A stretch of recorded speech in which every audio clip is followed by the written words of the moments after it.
கொள்ளை அடிக்கிறது எப்படி? அதாவது வந்து சுதந்திரத்துக்கு முன்னாடி வந்து இந்த உலக நாடுகள வந்து எப்படி கொள்ளையடிச்சாங்க? சுதந்திரத்துக்கு அப்புறம் எப்படி வந்து இந்த உலக நாடுகள கொள்ளையடிக்கிறாங்க அப்படின்றத நம்ம பார்க்க போறோம். அதாவது வந்து பார்த்தீங்கன்னா, இந்தியான்றது பார்த்தீங்கன்னா வந்து ஒரு பரந்து விரிந்து இருந்த ஒரு பெரிய நிலப்பரப்பு. அதாவது வந்து ஒரு காலத்தில வந்து ஈரான்லேருந்து ஸ்டார்ட் ஆகி ஆப்கானிஸ்தான், பாகிஸ்தான், பங்களாதேஷ், பர்மா இதெல்லாம் வந்து பார்த்தீங்கன்னா வந்து இந்த இந்தியாவோட நிலப்பரப்புல இருந்தது. ஆனா என்ன ஆச்சு அதுக்கப்புறம்?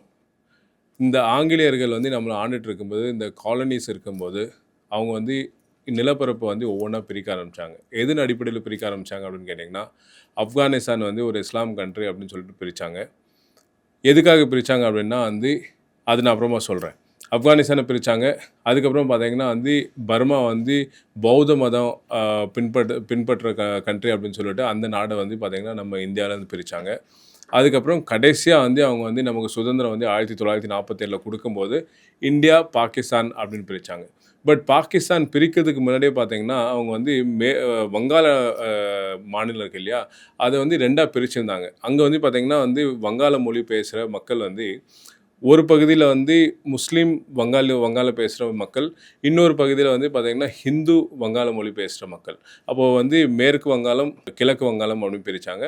அது அடுத்த அடுத்த பார்ட்டிஷன் அந்த பிரிவு ஆகும்போது, பாகிஸ்தானா பிரியும்போது, இந்த பக்கம் வந்து பார்த்தீங்கன்னா, இப்போ இருக்கிற பாகிஸ்தான் வந்து பார்த்தீங்கன்னா, மேற்கு பாகிஸ்தான். அதுக்கப்புறம் வந்து அதாவது வந்து கிழக்கு வங்காளம் இருந்தது வந்து கிழக்கு பாகிஸ்தானா மாறுச்சு. அதுக்கப்புறம் வந்து பார்த்தீங்கன்னா, 1970ல உங்களுக்கே தெரியும் வந்து அது வந்து பாகிஸ்தான் வந்து 2ஆ பிரிஞ்சு பாகிஸ்தான், பங்களாதேஷ் அப்படின்னு பிரிஞ்சது. ஸோ இது வந்து பார்த்தீங்கன்னா, இங்க மட்டும் பிரிஞ்சதா அப்படின்னு கேட்டா, இந்த ஆங்கிலேயர்கள் அதாவது குறிப்பா வந்து பிரிட்டிஷ் வந்து பார்த்தீங்கன்னா, பல இடங்கள்ல வந்து அவங்க வந்து இந்த நாடுகள இப்படி வந்து மதம் வாரியா, மொழி வாரியா இது மாரி பிரிச்சுட்டே இருந்தாங்க. முக்கியமா வந்து பார்த்தீங்கன்னா, இஸ்ரேல் அண்ட் பாலஸ்தீனையும் வந்து பிரிச்சாங்க. பாலஸ்தீன் வந்து பார்த்தீங்கன்னா வந்து அந்த நாடு 1947க்கு முன்னாடி பாலஸ்தீன் என்ற நாடு இருந்தது. அதுக்கு முன்னாடி வந்து பார்த்தீங்கன்னா, முதல் உலகப் போர், 2ஆம் உலகப் போர், ஹிட்லர் வந்து ஜெர்மனில ஆண்டுட்டு இருக்கும்போது, ஐரோப்பால வந்து நெறையா ம யூத மக்கள் வந்து ஹாலோகாஸ்ட்ல வந்து கொத்து கொத்தா கொல்லப்பட்டாங்க. அதுலேருந்து அகதிகளா நெறைய பேர் வந்து அங்கேருந்து வெளியேறி, இந்த பாலஸ்தீன் என்ற பகுதியில வந்து தஞ்சம் அடைஞ்சாங்க. கிட்டத்தட்ட 1947க்கு முன்னாடி 4,50,000 மக்கள் வந்து அங்க வந்து தஞ்சம் அடைஞ்சாங்க. இது வந்து எப்படி வந்து இந்த கொள்ளைய வந்து அடிச்சிட்டு இருக்காங்க அப்படின்னு பார்ப்போம். அதாவது வந்து நம்ம இந்தியா மட்டும் இல்லாம, உலக நாடுகள்ல வந்து எல்லா பகுதியிலயும் வந்து ஆங்கிலேயர்கள், பிரிட்டிஷ் ஆண்ட இடங்கள் எல்லாத்துலயுமே பார்த்தீங்கன்னா, இயற்கை வளம், மனித வளம், கனிம வளம் அதெல்லாம் வந்து எந்த அளவுக்கு சுரண்ட முடியுமோ, அந்த அளவுக்கு சுரண்டி எல்லாத்தையும் வந்து ஆங்கிலேயர்கள் வந்து அவங்களோட நாட்டுக்கு கொண்டு போயிட்டாங்க.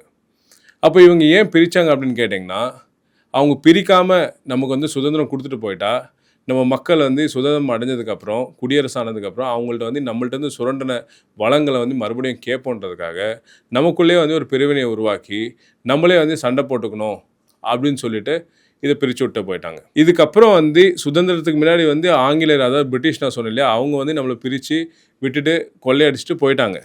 இதுக்கப்புறம் வந்து சுதந்திரத்துக்கு அப்புறம் அப்புறம் வந்து பார்த்தீங்கன்னா, நவீன கொள்ளை எப்படி அடிக்கிறாங்க அப்படின்னு கேட்டீங்கன்னா, இந்த அமெரிக்கா என்ற நாடு.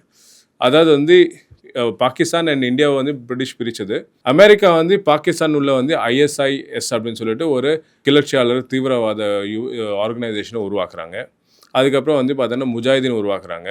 ஆப்கானிஸ்தானில் பார்த்தீங்கன்னா, அமெரிக்கா வந்து பார்த்தீங்கன்னா, அல்-qaeda அண்ட் தாலிபானை உருவாக்குறாங்க.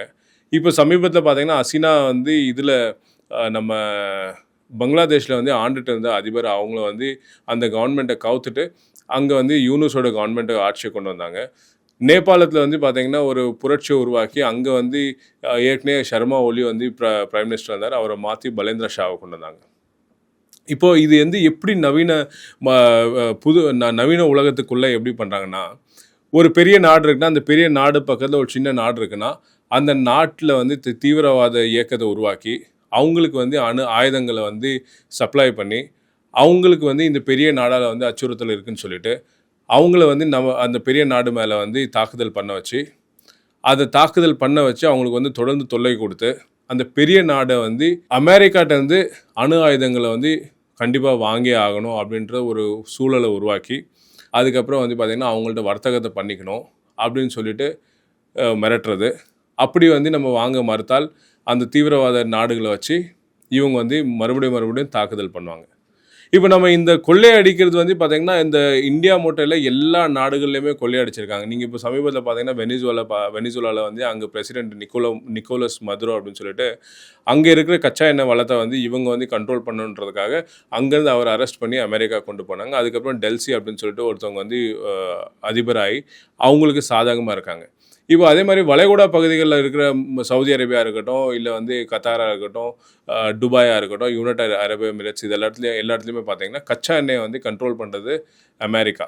அங்கே வந்து இராணுவ தளவாடங்களை வச்சுக்கிட்டு, அங்கே வந்து நாங்கள் வந்து எங்கள் அமெரிக்கன் கம்பெனிஸ் வந்து அங்கே வந்து எல்லாமே வந்து கச்சா எண்ணெயை வந்து அங்கேருந்து எடுப்பாங்க, எடுத்து அதை வந்து விநியோகம் பண்ணுவாங்க அப்படின்னு சொல்லிட்டு அவங்களுக்கு அதுக்கான ஏதாவது ஒரு 10% 20% கொடுத்துட்றாங்க. இந்த மாதிரி பார்த்தீங்கன்னா எல்லா இடத்துலையுமே வந்து தொடர்ந்து கொள்ளையடிச்சிட்டு இருக்காங்க. இப்போ இங்கே இந்த ஈரான் வார் வந்து பெரிய அளவில் வந்து வெடிச்சிருக்கு. ஈரான் வார் பெரிய அளவுக்கு வெடித்ததுக்கப்புறம் இதனால் வந்து ஒரு பெரிய பாதிப்பு இந்த ஆசியாவோட ஒரு பெரிய துணை கண்டம் சொல்லப்படுற நம்ம பாரத நாடுக்கு ஒரு பெரிய இழப்பீடு ஏற்பட்டிருக்கு. என்ன இழப்பீடுனா வந்து இப்போ வந்து இன்றைக்கி வந்து நமக்கு எல்பிஜி கேஸ் வர மாட்டுது, நேச்சுரல் கேஸ் இல்லை. இன்றைக்கி கூட வந்து நான் வந்து சென்னையில் வந்து வண்டியில் வரும்போது நான் பார்த்தேன், கிட்டத்தட்ட ஒரு 1.5-2 கிலோமீட்டருக்கு வந்து ஆட்டோங்க வந்து லைன் கட்டி நிற்கிறாங்க. ஏன்னா வந்து கேஸ் வந்து விநியோகம் கம்மியாயிடுச்சு, அதனால நின்றுட்டுருக்காங்க. நான் இதுக்கு முன்னாடி ஒரு வீடியோ வந்து நேச்சுரல் கேஸை பற்றி பண்ணியிருந்தேன் நான். அப்போ இப்போ வந்து தட்டுப்பாடு வந்து அதிகமாக ஆயினே போகுது. ஸோ அதுக்கும் என்ன கனெக்ஷன் இருக்குது, இந்த கொள்ளை அடிக்கிறதுக்கும் இதுக்கும் என்ன கனெக்ஷன் இருக்குது அப்படின்னு கேட்டிங்கன்னா, இது கனெக்ஷன் இருக்குது. ஏன் இது நான் வந்து இந்த டாபிக் இதுலேருந்து ஸ்டார்ட் பண்ணேன் அப்படின்றது நீங்கள் தெரிஞ்சுக்கணும். அதாவது வந்து பாலஸ்தீன் அப்படின்ற நாடு வந்து அரபிக் மக்கள் வந்து வாழ்ந்துட்டு இருந்த நாடு. நான் சொன்ன மாதிரி ஐரோப்பாவில் இருந்து அகதிகளாக வந்து வந்த யூதர்கள் அங்கே வந்து குடியேறி அங்கே வந்து ஒரு 6-7% நிலப்பரப்பில் தான் வந்து அவங்க வந்துட்டு இருந்தாங்க. ஆனால் இந்த பிரிட்டிஷ், இந்த ஆங்கிலேயர்கள் என்ன பண்ணாங்கன்னா 1947 ஒரு தீர்மானம் கொண்டு வராங்க. 181வது தீர்மானம்னு சொல்லிட்டு ஐக்கிய நாடுகள் சபையில் வந்து கொண்டு வராங்க. என்ன கொண்டு வராங்கன்னா, இந்த நிலப்பரப்பு, பாலஸ்தீன் நிலப்பரப்பை 56 விழுக்காடு வந்து இஸ்ரேலுக்கும், மீதி வந்து 3ஆக பிரித்து, அதாவது வந்து காசா ஸ்ட்ரிப், வெஸ்ட் பேங்க், அதுக்கப்புறம் பார்த்தீங்கன்னா வந்து பாலஸ்தீன் அப்படின்னு சொல்லி பிரிக்கணும் அப்படின்றாங்க. இப்போ அடுத்த பார்ட்டிஷன் அந்த பிரிவு ஆகும்போது, பாகிஸ்தானாக பிரியும் போது இந்த பக்கம் வந்து பார்த்தீங்கன்னா இப்போ இருக்கிற பாகிஸ்தான் வந்து பார்த்தீங்கன்னா மேற்கு பாகிஸ்தான். இங்கே இந்த ஈரான் வார் வந்து பெரிய அளவில் வந்து வெடிச்சிருக்கு. ஈரான் வார் பெரிய அளவுக்கு வெடித்ததுக்கப்புறம் இதனால் வந்து ஒரு பெரிய பாதிப்பு